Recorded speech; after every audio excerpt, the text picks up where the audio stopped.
Bonjour et bienvenue au Cégep de Chicoutimi. Je me présente, Marjorie Bilodeau, je suis accompagnée de Sabrina Leclerc et nous sommes toutes deux conseillères en information scolaire et professionnelle. Le Cégep de Chicoutimi est fier d'avoir produit des vidéos d'information scolaire qui vous permettront d'en découvrir davantage sur l'ensemble de nos 22 programmes de formation préuniversitaire et technique. Ces vidéos se veulent un outil supplémentaire pour vous aider dans votre réflexion. D'ailleurs, dans celle-ci se retrouve de l'information sur le programme d'études, mais aussi sur le marché du travail. Et bien sûr, sur les avantages du Cégep de Chicoutimi. Bon visionnement! Jimmy, est-ce que tu peux me parler des 3 années de formation en technologie du génie civil? Absolument. Le programme est divisé essentiellement en 4 grands axes qui vont comprendre les différents domaines de travail qui vont aller par après. Donc, on a l'axe de structure, où on va parler essentiellement de structures avec différents matériaux, structure de bois, structure de béton, structure d'acier. Ensuite de ça, on a l'axe de gestion de projet. Donc, dans cet axe-là, on va parler de tout ce qui est là, estimation, gestion de projet sur le chantier, suivi de chantier, surveillance de chantier. Donc, tout ça aussi là, des débouchés là, à la fin d'un programme comme technique de génie civil. On a l'axe arpentage et voirie, où là, on va être en 2 temps. Donc, au niveau arpentage, on va être beaucoup au niveau terrain, donc à l'utilisation des appareils comme la station Total pour faire des relevés terrain. Pareil comme le GPS aussi pour faire du relevé terrain. Et toujours dans cet axe-là, on va parler de route, donc conception de route. On parle de géométrie routière aussi, donc de quelle façon les routes sont désignées, les rayons de courbure, les pentes et ainsi de suite.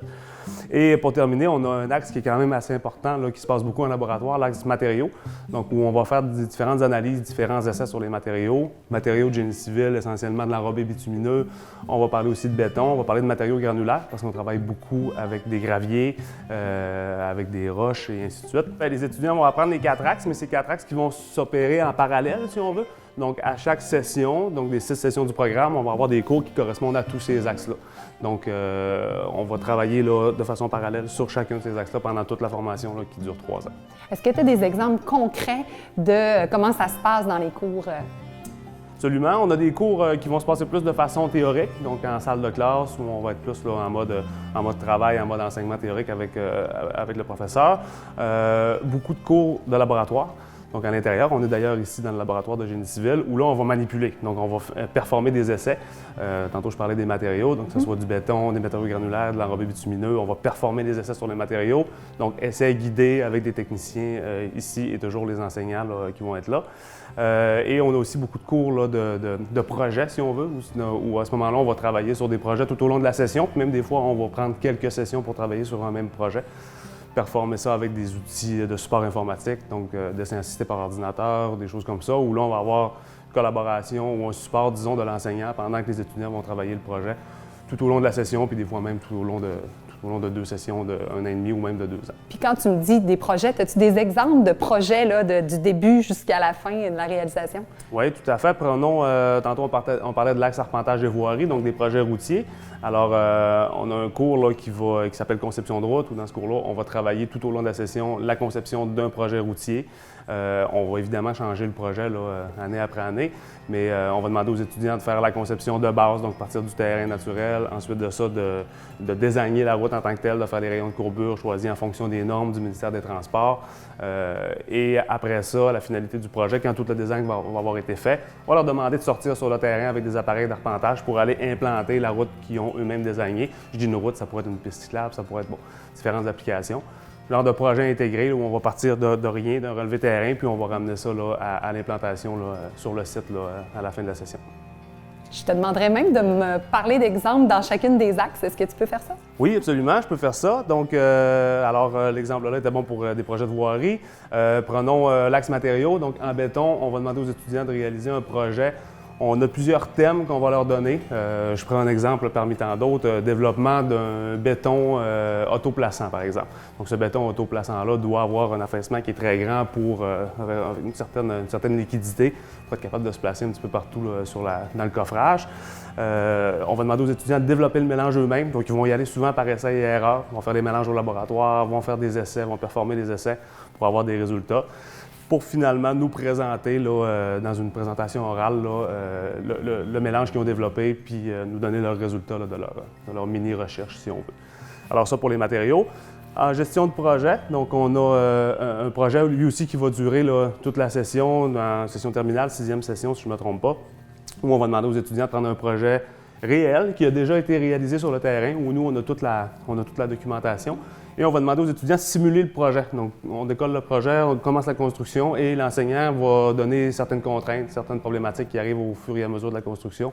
L'étudiant devra résoudre ces problématiques-là. Genre quoi? Des retards de chantier, c'est le genre de problème qu'on voit assez régulièrement. Donc, devra réajuster son calendrier en fonction des retards. Alors, c'est un projet qui va lui aussi là, durer là, pas mal toute la session. Ensuite de ça, on avait structure. Donc, dans pas mal tous les cours de structure, on va demander aux étudiants de faire des projets. Prenons structure de bois, par exemple. On va leur demander typiquement de développer, par exemple, une passerelle. Donc, un mini-pont où on va faire passer des vélos et des piétons. Les étudiants vont avoir à calculer les charges appliquées sur cette structure-là, dimensionner les éléments.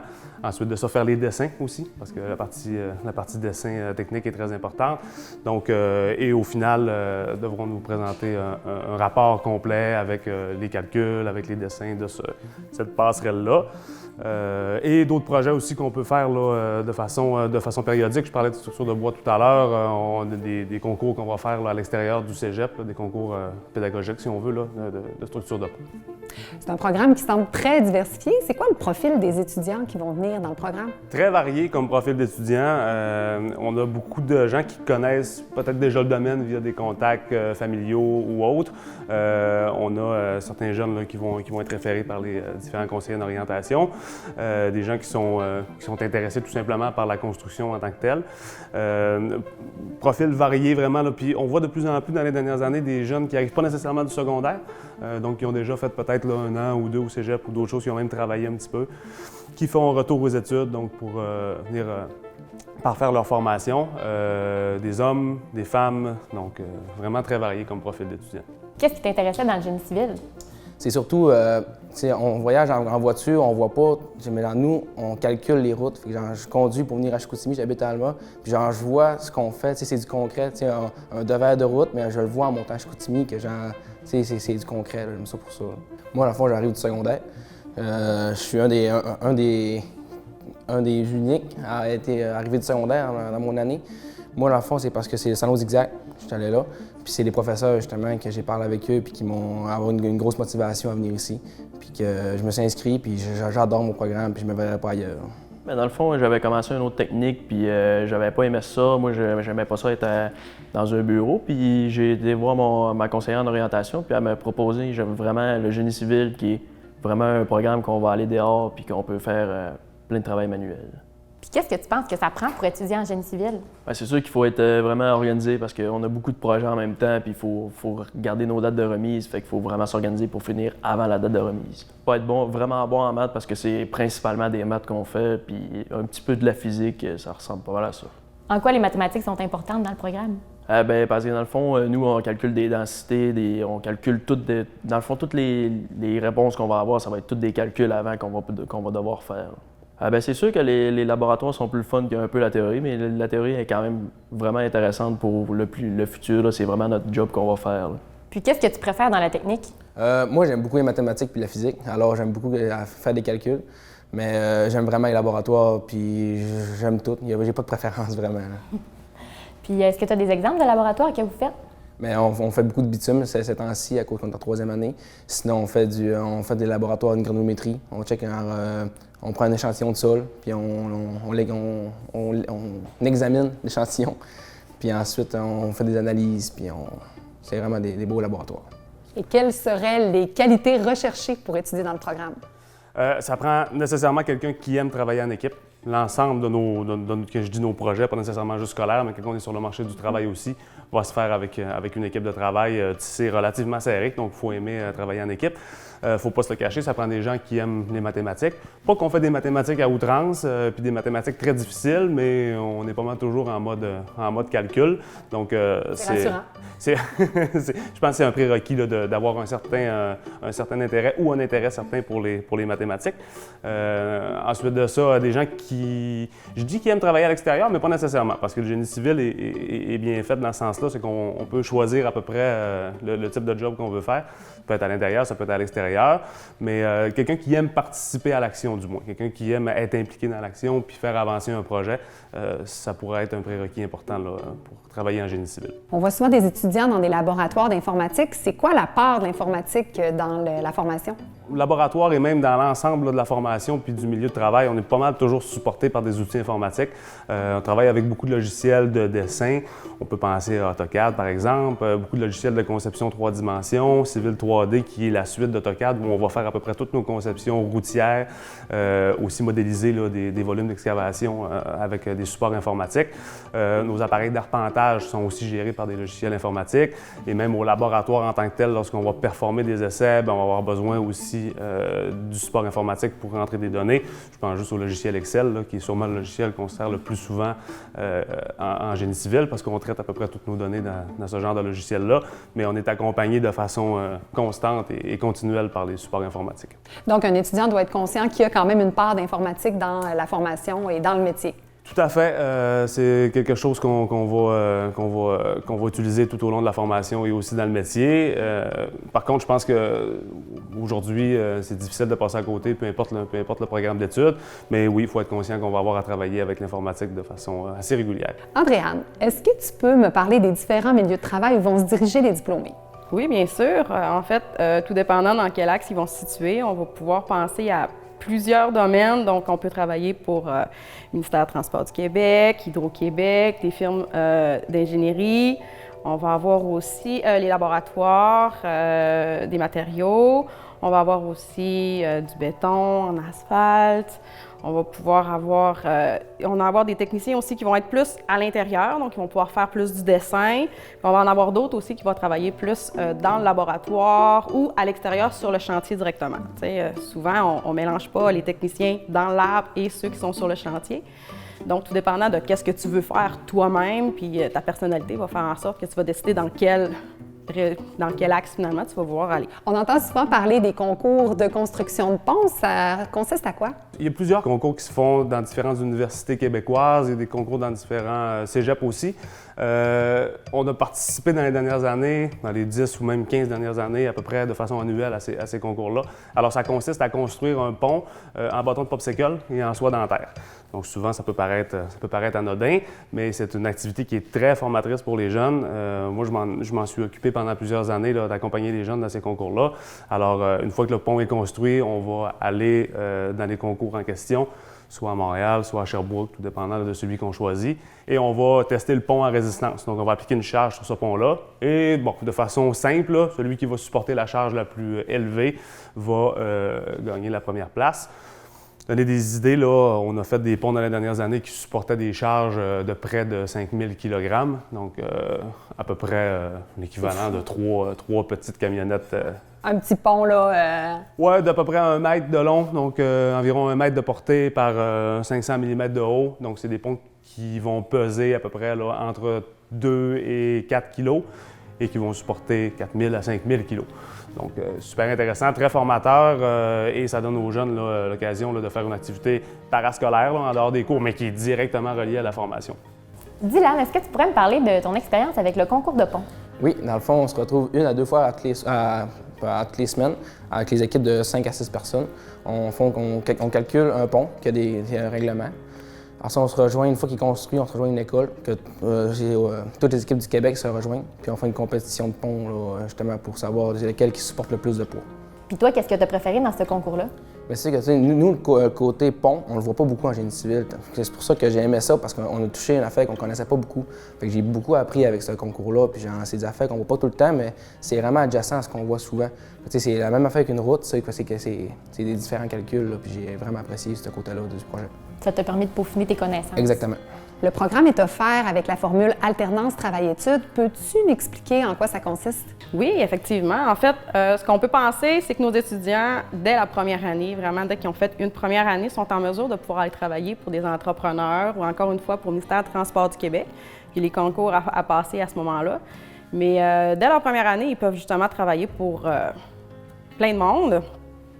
Ce qui fait en sorte qu'ils peuvent travailler, ils peuvent acquérir en fait des connaissances encore plus poussées. Souvent, quand ils arrivent dès la 2e année, là, on le voit, il va nous poser des questions sur « moi, j'ai fait ça comme ça cet été, pourquoi que vous, on le fait de même? » Ça devient plus enrichissant, je pense, pour les étudiants d'ailleurs.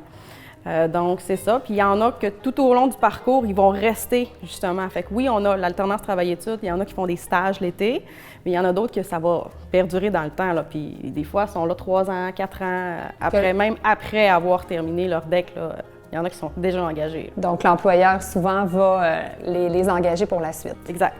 Et j'imagine que ça doit aider les étudiants aussi, en fonction des 4 axes, de peut-être voir où se situent leurs intérêts. Oui, effectivement. Nos étudiants, souvent, ils savent déjà avant de finir leurs 3 ans, sont déjà en mesure de savoir s'ils sont plus du type dehors ou intérieur, dessin ou arpentage. Parce que veut pas, je pense qu'avec toutes nos personnalités, je pense pas que dans la vie, on peut vouloir tous les faire. Ça se peut, moi, j'en fais partie.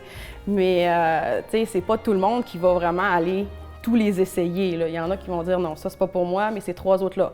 Sauf qu'il faut savoir, c'est que les 4 axes sont essentiels, à mon avis, à moi, pour la connaissance générale, savoir comment ça se passe ailleurs, parce que ton travail à toi, peu importe où est-ce que tu es, est autant important peut-être pour l'autre axe, là, fait que tout est interrelié ensemble. Est-ce que tu as fait un stage, toi, dans la technique?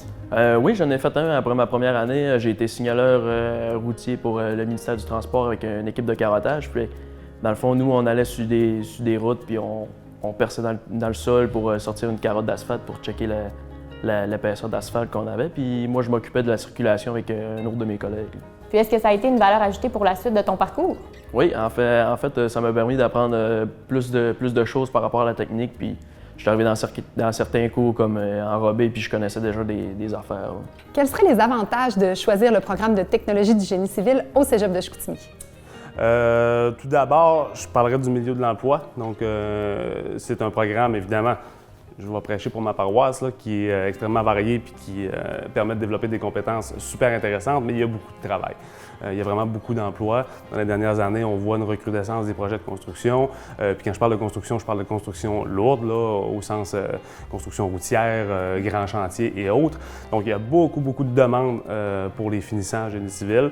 On ne fournit pas à la demande là, avec les étudiants qui s'inscrivent dans le programme présentement. Alors, je pense que c'est un avantage qui est quand même important.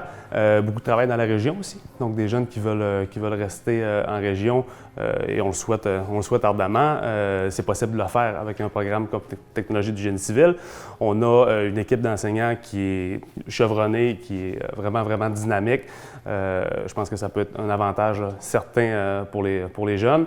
Et les avantages que représente aussi le Cégep de Chicoutimi. On sait que c'est une institution qui est reconnue depuis nombre d'années pour ses performances et sa façon de faire avec les étudiants. Parmi vos diplômés, est-ce qu'il y en a qui poursuivent à l'université et dans quel domaine? Oui, en fait, la plupart, non. Là, je ne peux pas vraiment dire un pourcentage qui vont se rendre à l'université après, mais oui, on en a quand même un bon pourcentage qui désirent aller justement enrichir encore plus les connaissances.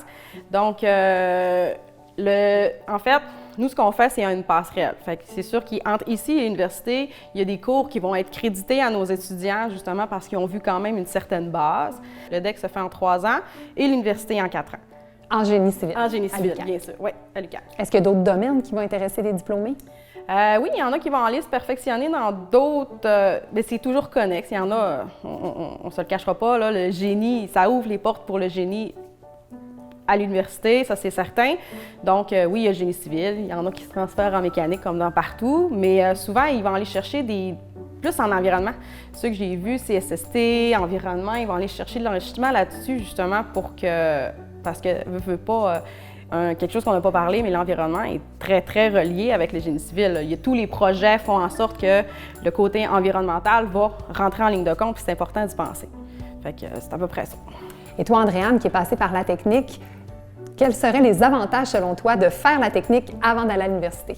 Bien, le premier avantage, c'est qu'on est encore en mesure de travailler comme technicien tout le long de notre cheminement. C'est vrai. Mais les connaissances acquises ici font en sorte que l'université, bien, pour ma part, j'ai trouvé ça beaucoup plus facile parce que veux pas, ils vont un petit peu plus vite sur toute la matière. Quand la base est vraiment ancrée, je pense que pour aller plus loin, ça facilite le cheminement finalement. Claire. Puis j'imagine même que pour des employeurs, d'avoir la lunette du technologue et de l'ingénieur, c'est un profil drôlement intéressant. Ben oui, en fait, parce que quand tu connais vraiment toute la base, ça fait en sorte que je crois que tu as une perspective différente en tant qu'ingénieur aussi. Donc, oui, je pense que c'est un gros avantage pour les employeurs. Pour toi, c'est quoi la suite après ta technique? Moi, je pense à l'université beaucoup parce que j'aime beaucoup la physique, puis je trouve que j'aimerais ça plus pousser encore. Alors, c'est pour ça que j'aimerais ça aller avoir un autre 4 ans à l'université pour finir ce que j'ai commencé.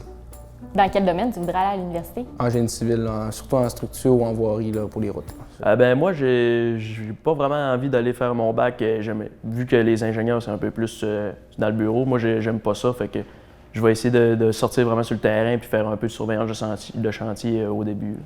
Est-ce que tu peux m'expliquer c'est quoi la surveillance de chantier? Oui, ben dans le fond, ça va être comme un peu superviser les travaux des entrepreneurs qui vont être sur place. Ça va consister à regarder, mettons, les matériaux s'ils sont corrects, si la structure est bien faite.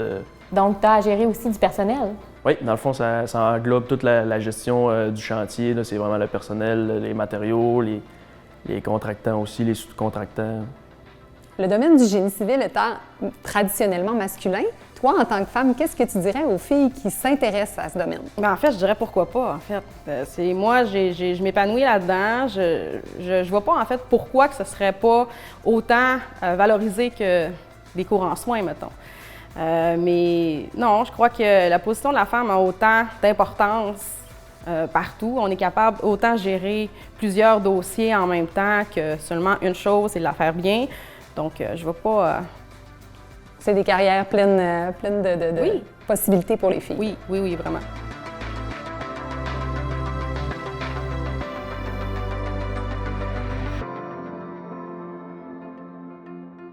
J'espère que vous avez apprécié cette vidéo et qu'elle vous aura permis de répondre à certaines de vos questions.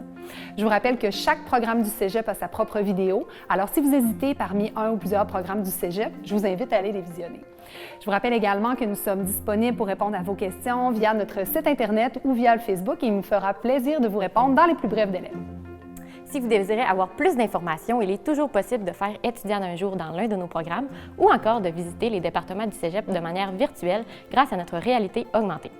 En terminant, je vous invite à nous suivre sur nos différentes plateformes et au plaisir de vous rencontrer!